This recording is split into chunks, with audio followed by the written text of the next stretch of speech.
Hi dear students, social science subject related ಆಗಿ blue print ಪ್ರಕಾರ ಪ್ರತಿಯೊಂದು ಚಾಪ್ಟರ್ಗೆ ಎಷ್ಟೆಷ್ಟು ಮಾರ್ಕ್ಸ್ಗಳು ಅಲಾಟ್ ಆಗಿದೆ, ಆ ಚಾಪ್ಟರ್ಗಳಿಂದ ಮಾಡೆಲ್ ಪೇಪರ್ನಲ್ಲಿ ಯಾವ ಕ್ವಶನ್ಸು, ಪ್ರಿಪ್ರೇಟರಿನಲ್ಲಿ ಯಾವ ಕ್ವಶನ್ಸು, ಹಾಗೆ ಇವನ್ನ ಬಿಟ್ಟರೆ ಇನ್ಯಾವುದಾದ್ರೂ ಪಾಸಿಬಲ್ ಕ್ವಶನ್ಸ್ ಕೊಡ್ಬೋದಾ, ಈ ರೀತಿ ಈಸಿಯಾಗಿ ನೆನಪಿಡೋ ಪಾಯಿಂಟ್ಸ್ಗಳನ್ನ ಲಿಸ್ಟ್ ಔಟ್ ಮಾಡ್ತಾ ಡಿಸ್ಕಷನ್ ಮಾಡ್ತಾ ಹೋಗೋಣ.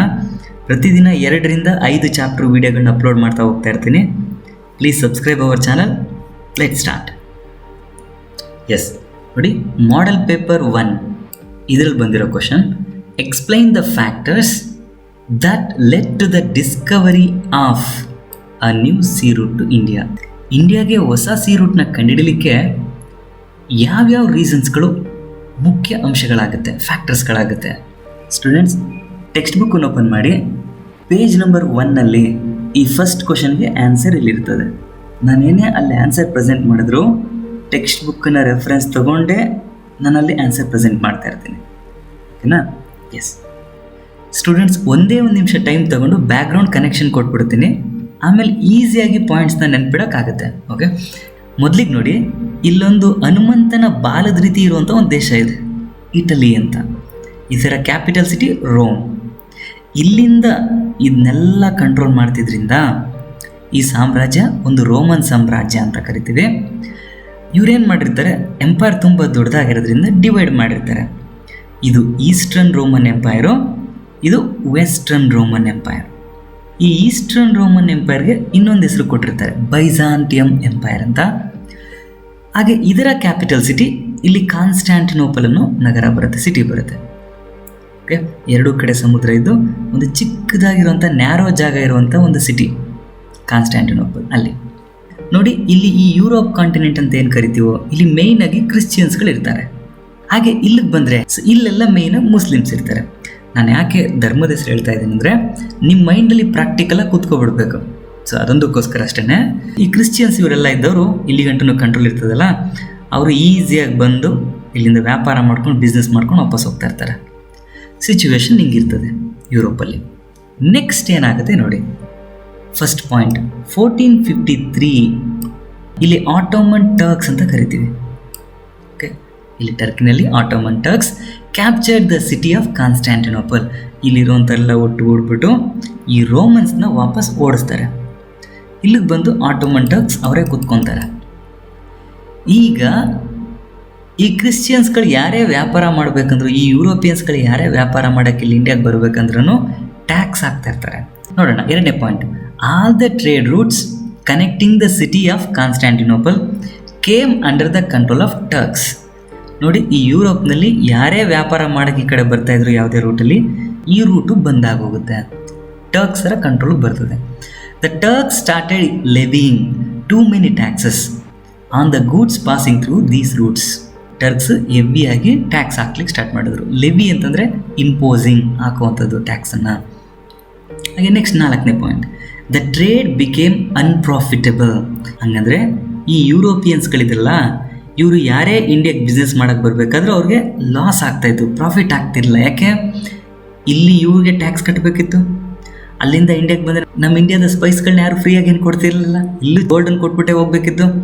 ಸೊ ವಾಪಸ್ ಮತ್ತೆ ಹೋಗಿ ಇಲ್ಲಿ ಸೇಲ್ ಮಾಡಿಬಿಟ್ಟು ಪ್ರಾಫಿಟ್ ಮಾಡೋದು ತುಂಬ ಕಷ್ಟ ಆಗ್ತಾಯಿತ್ತು. ಅದಕ್ಕೆ ಬೇರೆ ಆಪ್ಷನ್ನೇ ಇಲ್ಲದೆ ಸಿ ರೂಟ್ ಹುಡುಕ್ಲಿಕ್ಕೆ ಸ್ಟಾರ್ಟ್ ಮಾಡ್ತಾರೆ. ಹಾಗೆ ನೆಕ್ಸ್ಟ್ ನೋಡಿ, Spain, Portugal and other European rulers were attempting to break the monopoly of Italian traders. Monopoly ಅಂದರೆ ನಿಮಗೆ ಗೊತ್ತಿರ್ತದೆ ಸಿಂಗಲ್ ಪವರ್ ಅಂತ. ಅಂದರೆ ಈ ಯುರೋಪ್ನಲ್ಲಿ ಸೇಲ್ ಮಾಡಲಿಕ್ಕೆ ಈ ಇಟಾಲಿಯನ್ಸ್ಗಳು ಮಾತ್ರ, ಈ ಬೈಜಾಂಟಿಯಮಿಂದ ಪರ್ಚೇಸ್ ಮಾಡ್ಕೊಂಡೋಗಿ ಇಟಾಲಿಯನ್ಸ್ಗಳು ಮಾತ್ರ ಒಳ್ಳೆ ಲಾಭ ಮಾಡ್ಕೊತಾ ಇರ್ತಾರೆ. ಇವಾಗ ಈ ಇಟಾಲಿಯನ್ಸ್ಗಳು ಚೆನ್ನಾಗಿ ಪ್ರಾಫಿಟ್ ಮಾಡ್ಕೊತಾ ಇದ್ದಾರೆ ಅಂತೇಳಿ ಇಲ್ಲಿ ಸ್ಪೇನ್ ಮತ್ತು ಪೋರ್ಚುಗಲ್ ಅಂತ 2 ಕಂಟ್ರಿ ಕೊಟ್ಟಿದ್ದಾರೆ. ನೋಡಿ ನೋಡಿ, ಇದು ಇಂಗ್ಲೆಂಡ್, ಇಲ್ಲಿ ಫ್ರಾನ್ಸ್ ಬರ್ತದೆ, ಇಲ್ಲಿ ಸ್ಪೇನ್ ಬರ್ತದೆ, ಇದ್ರ ಎಡ್ಜಲ್ಲಿ ಚಿಕ್ಕದಾಗಿ ಪೋರ್ಚುಗಲ್ ಬರ್ತದೆ. ವಾಸ್ಕೋ ಡ ಗಾಮ ಬಂದಿದ್ದು ಇಲ್ಲಿಂದನೇ. ಓಕೆ, ಸೊ ಒಟ್ಟಾರೆಯಾಗಿ ಈ ಪೋರ್ಚುಗಲ್ಲು, ಸ್ಪೇನ್, ಇಂಗ್ಲೆಂಡ್, ಹಾಲೆಂಡ್, ಡಚ್ ಅವರು, ಸೊ ಇವರೆಲ್ಲರೂ ಕೂಡ ಪ್ರಯತ್ನ ಪಡ್ತಾ ಇರ್ತಾರೆ ಇಟಾಲಿಯನ್ಸ್ಗಳ ಮೋನೋಪಲಿನ ಬ್ರೇಕ್ ಮಾಡೋಕ್ಕೆ. ಅವರೇನೇ ನೇರವಾಗಿ ಬಿಸ್ನೆಸ್ ಮಾಡೋಕ್ಕೆ ಇವ್ರಿಗೆ ಯಾಕೆ ಇಷ್ಟು ಪ್ರಾಫಿಟ್ ಕೊಡಬೇಕು ಅಂತ. ಓಕೆ, 6ನೇ ಪಾಯಿಂಟ್ ನೋಡಿ, they started encouraging adventurous sailors to find a new sea route to India. ನೋಡಿ, ಇದರರ್ಥ ಇಲ್ಲಿದ್ದಂಥ ಕಿಂಗ್ಸ್ಗಳು ಅಥವಾ ಕ್ವೀನ್ಗಳು ಅವ್ರ ದೇಶದಲ್ಲಿದ್ದಂಥ ಅಡ್ವೆಂಚರಸ್ ಅಂದರೆ ಸಾಹಸ ಮಾಡಲಿಕ್ಕೆ ರೆಡಿ ಇದ್ದಂಥ ಸಮುದ್ರದಲ್ಲಿ ಹೋಗುವಂಥ ನಾವಿಕರಿಗೆ ಎನ್ಕರೇಜ್ಮೆಂಟ್ ಮಾಡ್ತಾರೆ. ಅವ್ರಿಗೆ ಅಡುಗನ್ನು ಕೊಡಬೇಕಾ, ಊಟ ತಿಂಡಿ ದುಡ್ಡು ಏನೇನು ಕೊಡ್ಬೇಕು ಎಲ್ಲ ಕೊಟ್ಬಿಟ್ಟು ಹೋಗಿ ಹೆಂಗಾದರೂ ಮಾಡಿ ಇಂಡಿಯಾಗೆ ಸೀ ರೂಟ್ನ ಕಂಡಿಡಿರಿ, ನೀವು ಕಂಡಿಡಿದ್ರಿ ಅಂದರೆ ನಾವೇ ನೇರವಾಗಿ ಬಿಸ್ನೆಸ್ ಮಾಡ್ಬೋದು ಅಂತ ಎನ್ಕರೇಜ್ಮೆಂಟ್ ಕೊಡೋಕ್ಕೂ ಕೂಡ ಸ್ಟಾರ್ಟ್ ಮಾಡ್ತಾರೆ. ನೆಕ್ಸ್ಟ್ ದ ಇನ್ವೆನ್ಷನ್ ಆಫ್, ನೋಡಿ ಇವು ಸೈಂಟಿಫಿಕ್ ಆಗಿ ಆದಂಥ ಡಿಸ್ಕವರಿ. ಮ್ಯಾಪ್ಗಳು, ಈ ಕಾಂಪಾಸ್ ದಿಕ್ಸೂಚಿ, ಆಸ್ಟ್ರೋಲೋಬ್ ಸ್ಟಾರ್ನ ಪೊಸಿಷನ್ನ ತಿಳ್ಕೊಂಡು ಮೂವ್ ಆಗಲಿಕ್ಕೆ ಬಳಸ್ತಿದ್ದಂಥದ್ದು ಆಸ್ಟ್ರೋಲೋಬ್. ಹಾಗೆ ಗನ್ ಪೌಡ್ರು ಇವೆಲ್ಲವೂ ಕೂಡ ಎಲ್ಪ್ ಆಗುತ್ತೆ ಅವ್ರಿಗೆ. ಪ್ರೊವೈಡೆಡ್ ಫರ್ದರ್ ಇಂಪೆಟಸ್ ಅಂದರೆ ಒಂದು ಬೂಸ್ಟ್ ಕೊಡೋ ರೀತಿ, ಓಕೆ, ಎಂಕರೇಜ್ಮೆಂಟ್ ಕೊಡೋ ಥರ ಟು ದಿಸ್ ವೆಂಚರ್ ಅಂದರೆ ಪ್ರಯತ್ನ, ಎಫರ್ಟ್. ಅವ್ರು ಆಗ್ತಿದ್ದಂಥ ಪ್ರಯತ್ನಕ್ಕೆ ಇವೆಲ್ಲವೂ ಕೂಡ ಒಂದು ಬೂಸ್ಟ್ ಕೊಡ್ತು, ಇಂಪೆಟಸ್ ಕೊಡ್ತು ಅಂತೇಳಿ. ಸೊ ವಿಡಿಯೋನ ಸ್ಟಾಪ್ ಮಾಡಿರಿ, ಇಷ್ಟು ಪಾಯಿಂಟ್ಸ್ ನೆನ್ಪಿಟ್ಕೊಳ್ರಿ ಅನ್ಸುತ್ತೆ. ನೋಡಿ ಇಲ್ಲಿ ಡಿವೈಡ್ ಮಾಡಿಕೊಟ್ಟಿದ್ದೀನಿ, ಇದು ಇಲ್ಲಿ ನಡೆದಂಥ ರೀಸನ್ಸ್ಗಳು, ಆಟೋಮನ್ ಟರ್ಕ್ಸ್ಗಳು ಇದರ ರೀಸನ್. ನೆಕ್ಸ್ಟು ಇವೆಲ್ಲ ಪಾಯಿಂಟ್ಸ್ಗಳು ಯುರೋಪ್ ಒಳಗಡೆ ಇದ್ದಂಥ ರೀಸನ್ಸ್ಗಳು. Okay, explain the struggle of Marthanda Varma against the Dutch. ಇದು ವೆರಿ ಇಂಪಾರ್ಟೆಂಟ್ ಕ್ವಶನ್ ನೋಡಿ. ಮಾಡೆಲ್ ಪೇಪರ್ 4 4ನೇದ್ರಲ್ಲೂ ಇದೆ, ಸ್ಟೇಟ್ ಲೆವೆಲ್ ಪ್ರಿಪರೇಟರಿನಲ್ಲೂ ಕೂಡ ಬಂದಿದೆ. ಓಕೆ, ಎಸ್ ನೋಡಿ ಮಾರ್ತಾಂಡವರ್ಮ ಹೆಂಗಿದ್ದಾನೆ, ಕುಂತಿರೋ ಸ್ಟೈಲ್ ನೋಡಿ ಹೆಂಗೆ ಕುಂತಿದ್ದಾನೆ. ಓಕೆ, ಕೇರಳದಲ್ಲಿದ್ದಂಥ ರಾಜ ಮೈನಾಗೆ. Let's see the points. Marthanda Varma ruled from 1729 to 1758. Okay, year mention ಮಾಡಿದ್ದೀವಿ. ಈ ಸ್ಟುಡ್ ಅಗೇನ್ಸ್ಟ್ ದ ಫಾರಿನರ್ಸ್ಗಳ ವಿರುದ್ಧ ನಿಂತ್ಕೊಂಡ ಅವನು. ಓಕೆ, ಮೇಯ್ನಾಗಿ ಡಚ್ಚರ ವಿರುದ್ಧ.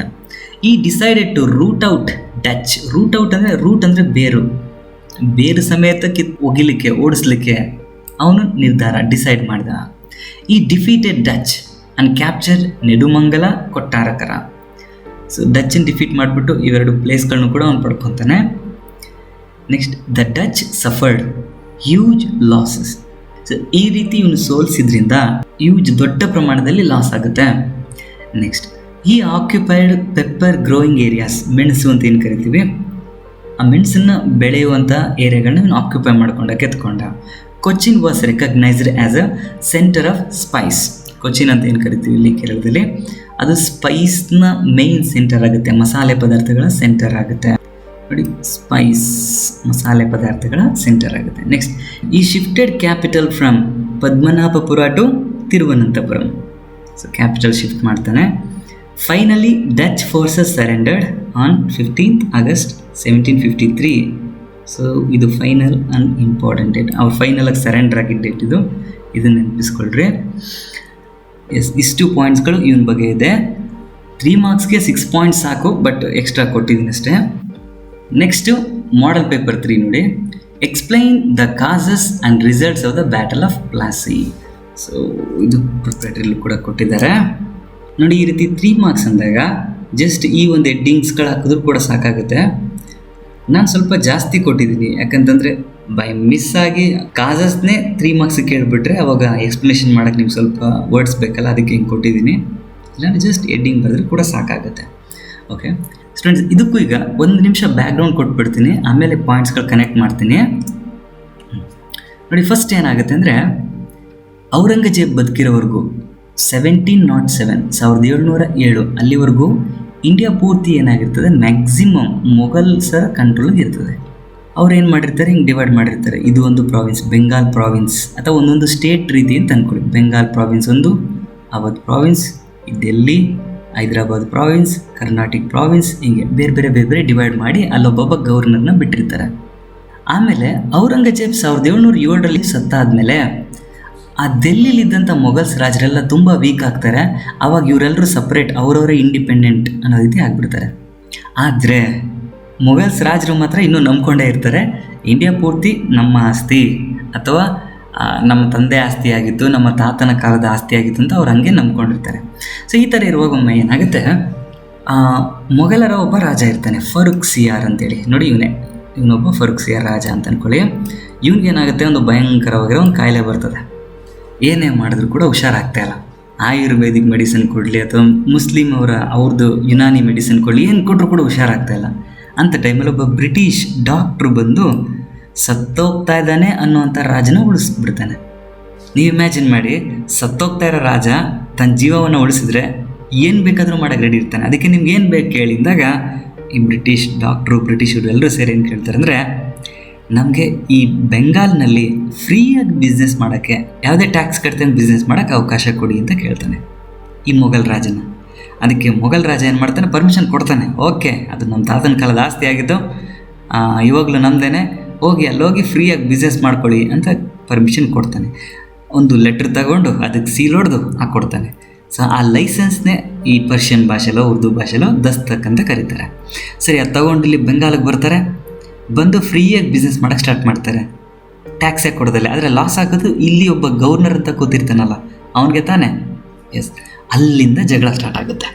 ಸೊ ಮುರ್ಷಿದ್ ಕುಲಿ ಖಾನ್ ಅಂತ ಬರ್ತಾನೆ, ಅಲಿ ವರ್ದಿ ಖಾನ್ ಅಂತ ಬರ್ತಾನೆ. ಅವರಾದಮೇಲೆ ಬರೋ ಅಂಥನು ಯುವಕ ಸಿರಾಜು ದೌಲಾ. ಅವನ ಟೈಮಲ್ಲೇ ಈ ಪ್ಲಾಸಿ ಬ್ಯಾಟಲ್ ನಡೆಯುವಂಥದ್ದು. ಓಕೆ, ಎಸ್, ನೋಡೋಣ ಈಗ ಮಿಸ್ಯೂಸ್ ಆಫ್ ದಸ್ತಕ್. ಈ ಬ್ರಿಟಿಷರು ದಸ್ತಕ್ಗಳನ್ನ ಮಿಸ್ಯೂಸ್ ಮಾಡ್ಕೊಂಡಿದ್ದು ಈ ಬೆಂಗಾಲ್ನ ನವಾಬನಿಗೆ ಲಾಸ್ ಆಗ್ತಾಯಿತ್ತು. ಅದು ಒಂದು ಕಾರಣ. ಅದನ್ನೆಲ್ಲ ನಕಲಿ ಮಾಡಿಬಿಟ್ಟು ಲೋಕಲ್ ಅವ್ರಿಗೂ ಸೇಲ್ ಮಾಡ್ತಿದ್ದು, ಇವೆಲ್ಲ ಎಷ್ಟೊಂದು ಕಾರಣಗಳಿದೆ. ಟೋಟಲಿ ಮಿಸ್ಯೂಸ್ ಆಫ್ ದಸ್ತಕ್ ಅಂತ ಇಷ್ಟು ನೆನ್ಪಿಟ್ಕೊಳ್ರಿ. Next, mending of the fort without permission. ನೋಡಿ, ಕಲ್ಕತ್ತಾದಲ್ಲಿ ಕೋಟೆ ಇರ್ತದೆ, ಫೋರ್ಟ್ ವಿಲಿಯಂ ಅಂತ. ಆ ಕೋಟೆ ಮೇಲ್ಗಡೆ ಪಿರಂಗಿಗಳನ್ನ ಇಟ್ಕೊತಾರೆ ಹಿಂಗೆ ಬ್ರಿಟಿಷರು. ಕೋಟೆನೂ ಕೂಡ ಮೆಂಡಿಂಗ್ ಅಂದರೆ ರಿಪೇರಿಯನ್ನು ಮಾಡ್ಕೊತಾರೆ. ಅದನ್ನು ಎತ್ತರವಾಗೂ ಇನ್ನೂ ಕಟ್ಕೊತಾ ಹೋಗ್ತಾರೆ. ಅದ್ರ ಮೇಲ್ಗಡೆ ಪಿರಂಗಿಗಳನ್ನ ತೊಗೊಂಡು ಇಡ್ತಾರೆ. ಇದನ್ನು ಆ ಸಿರಾಜುದ್ದೌಲಾ ಅಪೋಸ್ ಮಾಡ್ತಾನೆ. ನಮ್ಮ ದೇಶದೊಳಗಡೆ ಬಂದು ನಮ್ಮ ಪಕ್ಕದಲ್ಲೇ ಕೋಟೆ ಕಟ್ಟಿಕೊಂಡು ಅದ್ರ ಮೇಲೆ ಪಿರಂಗಿಗಳನ್ನ ಇಡ್ತೀರಾ, ಅದು ಇಡಬೇಡಿ ಅಂತ. ಬಟ್ ಅವ್ರು ಕೇಳಲ್ಲ. Next black room tragedy. ಇದೇನೆಂದರೆ, ಯಾವಾಗ ಸಿರಾಜುದ್ದೌಲನ ಮಾತನ್ನು ಬ್ರಿಟಿಷರು ಕೇಳಲಿಲ್ವೋ ಆವಾಗ ಏನು ಮಾಡ್ತಾನೆ, ಅವನ ಸೈನ್ಯನ ಕರ್ಕೊಬಂದು ಈ ಕಲ್ಕತ್ತಾದ ಕೋಟೆ ಒಳಗಡೆ ನುಗ್ಗಿ ಇಂಗ್ಲೀಷರ ಜನರಿರಲಿ, ಹೆಂಗಸರಿರಲಿ, ಮಕ್ಕಳಿರಲಿ ಎಲ್ಲರನ್ನೂ ಕೂಡ ಒಂದು ಚಿಕ್ಕ ರೂಮ್ ಒಳಗಡೆ ಕೂಡ ಹಾಕಿ ಸಫೋಕೇಶನ್ ಆಗಿ ಉಸಿರು ಕಟ್ಟಿ ಸಾಯೋ ರೀತಿ ಮಾಡಿಬಿಡ್ತಾನೆ ಇಷ್ಟು ಜನ. ಸೊ ಬ್ರಿಟಿಷ್ ಅಧಿಕಾರಿಗಳೇನು ಮಾಡ್ತಾರೆ, ಇಂಗ್ಲೆಂಡ್ಗೆ ಪತ್ರ ಬರೆದು ಈ ರೀತಿ ನಡೆದಿದೆ, ಅಲ್ಲಿಂದ ಸೈನ್ಯವನ್ನು ಕಳಿಸಿ, ದುಡ್ಡನ್ನು ಕಳಿಸಿ ಅಂತೆಲ್ಲ ರೆಡಿ ಮಾಡ್ಕೊತಾರೆ. ಸೊ ಇದು 3 ರೀಸನ್ಸ್ಗಳು ಮೇಯ್ನಾಗಿ. ಓಕೆ, ನೆಕ್ಸ್ಟು ರಿಸಲ್ಟ್ಸ್ಗಳು. ದ ವಾರ್ ಬ್ರಾಟ್ ಔಟ್ ಅಂದರೆ ಇಂಡಿಯಾದಲ್ಲಿದ್ದಂತಹ ಇಮ್ಮೊರಾಲಿಟಿಯನ್ನು, ಅಂದರೆ ಅನೈತಿಕತೆಯನ್ನು, ಮತ್ತು ಒಬ್ರು ಕಂಡ್ರೆ ಒಬ್ರಿಗಾಗಲ್ಲ, ಒಂದು ಯುನಿಟಿ ಇಲ್ಲ ಅನ್ನೋದನ್ನು ತೋರಿಸಿತು. ಈ ಥರ ಆಗ ಯಾಕೆ ಈ ಪಾಯಿಂಟ್ಸ್ ಕೊಡ್ತಾ ಇದ್ದಾರೆ ಅಂದರೆ, ನೋಡಿ ಈ ಚಿತ್ರ ನೋಡಿ, ಇವನೇ ಸಿರಾಜುದ್ದೌಲಾ ಅಂತ ಅಂದ್ಕೊಳ್ಳಿ. ಬಾಂಗ್ಲಾದೇಶದ ಒಂದು ಸೀರಿಯಲ್ ಧಾರಾವಾಹಿ ನಡೀತಿದ್ದು, ಅಲ್ಲಿಗೆ ಇವನು ಹೀರೋ ಅಲ್ವಾ, ಅದ್ರ ಫೋಟೋ ತಂದೆ ಅಷ್ಟೇ. ಇಲ್ಲಿ ಬಂಗಾಲ್ನ ನವಾಬ ಆಗಿದ್ದ. ಇವನಿಗೆ ದ್ರೋಹ ಮಾಡಿದಂಥವನು ಮೀರ್ ಜಾಫರ್, ಇಲ್ಲಿ ಈ ಗುಂಡಪ್ಪ. ಬ್ರಿಟಿಷರು ಜಗತ್ ಸೇಠ್ ಅಂತ ಇನ್ನೂ ಕೆಲವೊಬ್ಬರನ್ನೆಲ್ಲ ಬ್ರಿಟಿಷರು ಅವ್ರ ಕಡೆ ಹೇಳ್ಕೊತಾರೆ. ಸೊ ಒಟ್ಟಾರೆಯಾಗಿ ಇಂಡಿಯನ್ಸ್ಗಳಲ್ಲಿ ಯುನಿಟಿ ಇಲ್ಲ ಅನ್ನೋದು ಗೊತ್ತಾಗುತ್ತೆ, ಆಯಿತಾ. ಎಸ್, ಇದು ಮೊದಲನೇ ಪಾಯಿಂಟ್ ಅವ್ರು ಹೇಳ್ತಾ ಇರೋದು. ಹಾಗೆ ಇಲ್ಲೊಬ್ಬ ನಿಂತವನಲ್ಲ, ಇವನು ಮೀರ್ ಕಾಸಿಮ್ ಅಳಿಯ. ಸೊ ಈ ಮೀರ್ ಕಾಸಿಮ್ ಬಕ್ಸರ್ ವಾರ್ ಟೈಮಲ್ಲಿ ಬರ್ತಾನೆ. ಹಿಂಗೆ ಫೋಟೋ ನೋಡ್ಕೊಂಡ್ರಿ. ಎಸ್, ಸೊ ಇದು ಮೊದಲನೇ point. The war brought out immorality and lack of unity among Indians. Next, the company gained exclusive rights on Bengal. Exclusive rights ಅಂತಂದರೆ ಬೇರೆ ಇನ್ಯಾರಿಗೂ ರೈಟ್ಸ್ ಇಲ್ಲ, ಇವ್ರಿಗೆ ಮಾತ್ರ ಅಂತೆ. ನೀವು ಟಿ ವಿಲಿ ನೋಡಿರ್ತೀರ, ಎಕ್ಸ್ಕ್ಲೂಸಿವ್ ನಮ್ಮ ಚಾನಲ್ನಲ್ಲಿ ಮಾತ್ರ ಅಂತ, ಅಂದರೆ ಬೇರೆ ಯಾವ ಚಾನಲ್ ತೋರಿಸ್ತಾ ಇಲ್ಲ, ನಮ್ಮ ಚಾನಲಲ್ಲಿ ಅಂತ ಅರ್ಥ. ಹಂಗೆ ಬೇರೆ ಯಾವುದೇ ಯುರೋಪಿಯನ್ಸ್ಗೂ ರೈಟ್ಸ್ ಇಲ್ಲ ಬೆಂಗಾಲ್ನಲ್ಲಿ ಬಿಸ್ನೆಸ್ ಮಾಡೋಕ್ಕೆ, ಬ್ರಿಟಿಷ್ ಅವ್ರಿಗೆ ಮಾತ್ರ. ಆ ಥರ ಬಿಟ್ಕೊಡ್ತಾನೆ ಮೀರ್ ಜಾಫರ್. ನೆಕ್ಸ್ಟ್ ಪಾಯಿಂಟ್ ನೋಡಿ, Mir Jafar had to pay. Mir Jafar ಕೊಡಬೇಕಿತ್ತು 17 crore 70 lakh, 17 ಕೋಟಿ 70 ಲಕ್ಷನ, as a relief to Sirajuddaula attack. ನೋಡಿ, ಬಿಸಿ ಇವಾಗ ಬೀಳಕ್ಕೆ ಸ್ಟಾರ್ಟ್ ಆಗುತ್ತೆ ಮೀರ್ ಜಾಫರ್ಗೆ. ಅವ್ನು ಅಂದ್ಕೊಂಡಿರ್ತಾನೆ ನವಾಬಾಗ ಆರಾಮಾಗಿ ಕುತ್ಕೊಬಿಡ್ಬೋದು ಅಂತೇಳಿ. ಬ್ರಿಟಿಷರಿಗೆ ಬಂದು ಹೇಳ್ತಾರೆ, ನೋಡಪ್ಪ ಇಷ್ಟು ಅಮೌಂಟ್ನ ಕಟ್ಕೊಡ್ಬೇಕು ನೀನು, ಯಾಕಂತಂದರೆ ಸಿರಾಜುದ್ದೌಲ್ ಅಟ್ಯಾಕ್ ಮಾಡಿ ನಮ್ಮ ಕೋಟೆಗೆಲ್ಲ ಸ್ವಲ್ಪ ಹಾಳು ಮಾಡಿದ್ದ, ಹಾಗೆ ನಮ್ಮ ಜೊತೆ ಯುದ್ಧ ಮಾಡಿ ನಮಗೆ ಖರ್ಚು ಕೂಡ ಆಗೋ ಥರ ಮಾಡಿದ್ದ. ಇದೆಲ್ಲವನ್ನು ನವಾಬ್ ಆಗಿರೋ ನೀನೇ ಕಟ್ಕೊಡ್ಬೇಕು ಅಂತಂತಾರೆ. Okay, next, Mir Jafar became the victim ಅಂದರೆ ಬಲಿಪಶು of the company and treasury went bankrupt. ಅವರ ಖಜಾನೆ ಖಾಲಿ ಆಗೋಯ್ತು, ದಿವಾಳಿ ಎದ್ದೋಯ್ತು ಅಂತ, ಬ್ಯಾಂಕ್ರಪ್ಟ್ ಆಗೋಯ್ತು ಖಜಾನೆ. ಯಾಕೆಂದರೆ ಕಂಟಿನ್ಯೂಸ್ ದುಡ್ಡು ಕೊಟ್ಟು ಖಾಲಿ ಆಗೋಯ್ತು ಅಂತ. ಓಕೆ, ಸೊ ವಿಡಿಯೋ ಪಾಸ್ ಮಾಡಿ ಪಾಯಿಂಟ್ಸ್ ಒಮ್ಮೆ ನೋಡಿ.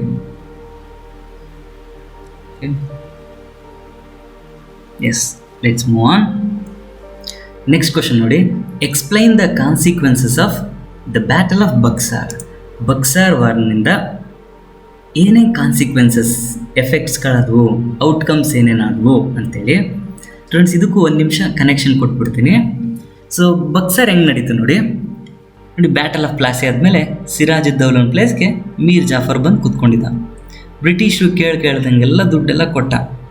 ಯಾವಾಗ ಕಂಪ್ಲೀಟ್ ಖಾಲಿ ಆಗ್ತಾನೋ, ನನ್ನ ಹತ್ರ ಏನಿಲ್ಲ ಅಂತ ಹೇಳ್ತಾನೆ, ಆವಾಗ ಬ್ರಿಟಿಷ್ ಏನು ಮಾಡ್ತಾರೆ, ಇವನೊಬ್ಬ ವೇಸ್ಟ್ ಬಾಡಿ ಅಂತೇಳಿ ಅವನ್ನ ತೆಗೆದು ಸೈಡ್ಗೆ ಹಾಕಿ ಅವನ ಅಳಿಯ ಮೀರ್ ಕಾಸಿಮ್ನ ನವಾಬ್ನಾಗ ಮಾಡ್ತಾರೆ. ಇವನು ಕೂಡ ಅಷ್ಟೇ ಸ್ಟಾರ್ಟಿಂಗ್ ಜೋಶಲ್ಲೆಲ್ಲ ಕೊಡ್ತಾನೆ, ಬಟ್ ಹೋಗ್ತಾ ಆಮೇಲೆ ಅರ್ಥ ಮಾಡ್ಕೊತಾನೆ ಆ ಸಿಂಹಾಸನದಲ್ಲಿ ಕೂತ್ಕೊಂಡ್ಮೇಲೆ ಬ್ರಿಟಿಷ್ ಅವ್ರನ್ನ ನಂಬೋಕ್ಕಾಗಲ್ಲ, ಹಾಗೆ ಖಾಲಿಯಾಗಿರೋ ಖಜಾನೆನ ಕೂತ್ಕೊಂಡು ರಾಜ ಏನೂ ಮಾಡೋಕ್ಕಾಗಲ್ಲ ಅಂತ. ಅದಕ್ಕೆ ನೇರವಾಗಿ ಬ್ರಿಟಿಷರ ವಿರುದ್ಧ ಯುದ್ಧ ಮಾಡೋದು ಕಷ್ಟ ಆಗ್ತಾ ಇರ್ತದೆ ಒಬ್ಬನಿಗೆ. ಅದಕ್ಕೆ ಅವನೇನು ಮಾಡ್ತಾನೆ, ಜೊತೆಯಲ್ಲಿ ಈ ಅವಧ್ ಅಂತಿದೆಯಲ್ಲ, ಇಲ್ಲಿ ಶೂಜುದ್ದೌಲಾ ಅಂತ ಇರ್ತಾನೆ, ಅವನ ಸಪೋರ್ಟ್ ತಗೋತಾನೆ. ಜೊತೆಲಿ ಹಾಗೆ ಮೊಘಲ್ಸ್ ದಿಲ್ಲಿನಲ್ಲಿ ಶಾ ಆಲಂ ಸೆಕೆಂಡ್ ಅಂತ ಇರ್ತಾನೆ, ಅವನ ಸಪೋರ್ಟ್ ಕೂಡ ತಗೋತಾನೆ.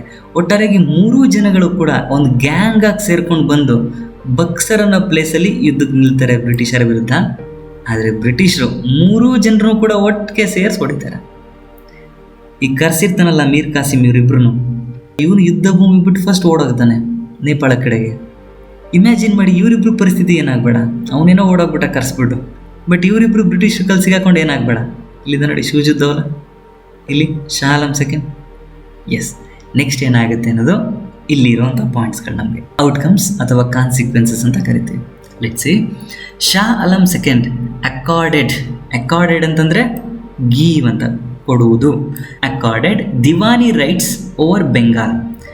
ಈ ಮೊಘಲ್ ರಾಜ ದಿವಾನಿ ರೈಟ್ಸ್ನೇ ಬಿಟ್ಕೊಡ್ತಾನೆ, ಅಂದರೆ ಟ್ಯಾಕ್ಸ್ ಕಲೆಕ್ಟ್ ಮಾಡೋ ಪವರ್ನೇ ಬಿಟ್ಕೊಡ್ತಾನೆ. ಮೊದಲು ಎಕ್ಸ್ಕ್ಲೂಸಿವ್ ರೈಟ್ಸ್ ಮಾತ್ರ ಇತ್ತವ್ರಿಗೆ, ಅವ್ರು ಮಾತ್ರ ವ್ಯಾಪಾರ ಮಾಡಂಗೆ.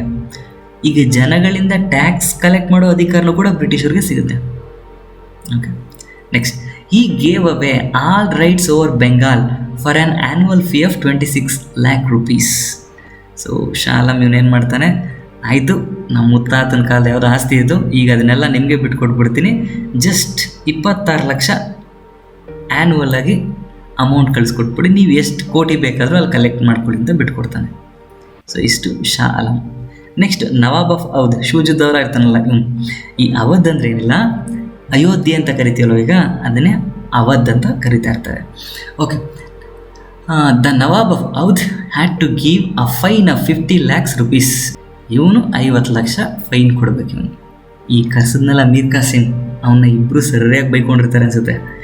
Next, the company paid pension to Mir Jafar son and took over the entire administration of Bengal.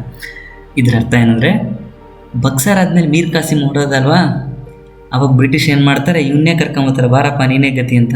ಹೆಂಗೆ ಎಮ್ಮೆ ತಪ್ಪೆ ಹೆಂಗೆ ಸುಮ್ಮನೆ ಕೂತಿರ್ತಾನೆ ತಗೋಲಿ ಅಂತ ಅವನ್ನೇ ಕರ್ಕೊಂಡು ಕೂರಿಸ್ತಾರೆ.